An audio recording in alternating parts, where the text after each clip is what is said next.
Lauréate de la 3e saison de la Star Academy, Élodie Frégé a vu sa vie basculer après ce télécrochet. Mais ce triomphe a été pesant pour la compositrice et interprète, qui a révélé au podcast Contradiction la crainte qui la rongeait profondément. À chacun sa manière de gérer sa victoire à la Star Academy. Si la dernière lauréate en date, Anisha, a décidé de se réfugier dans le silence pour travailler sur son futur album, d'autres n'ont pas eu cette chance. Jennifer, la pionnière de l'exercice, garde un souvenir désagréable des lendemains désenchantés de son triomphe. À tout juste 19 ans, la Niçoise a dû essuyer une tempête de sollicitations, alors qu'elle n'avait pas enfilé sa parka.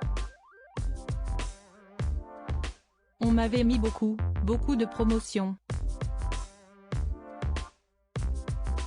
Rien que le lendemain, on m'avait calé 28 interviews à la chaîne et une séance photo, s'est-elle souvenue dans un entretien accordé à Purchar. Un shooting suffisamment désagréable pour qu'elle ne se reconnaisse pas sur les clichés présentés. Autre saison, autre gagnante, Élodie Frégé, mais même conséquence.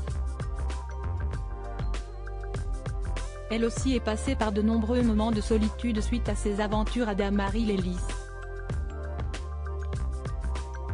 Un désagrément sur laquelle l'ex-souffre-douleur de Raphaël Ricci a posé des mots dans le podcast Contradiction.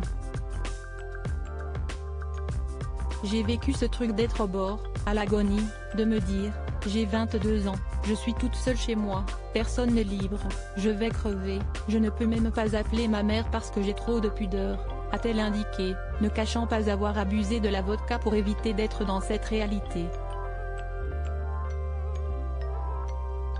Isolement, crainte et remise en question presque 20 ans plus tard, la compositrice et interprète s'est rappelée de cette peur de ne pas survivre à cette solitude grandiloquente.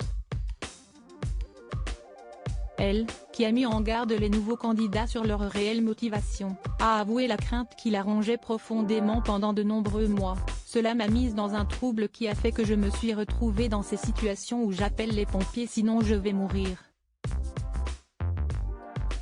Je suis en tachycardie, j'ai eu envie de me foutre en l'air. Il y a vraiment eu des moments comme ça.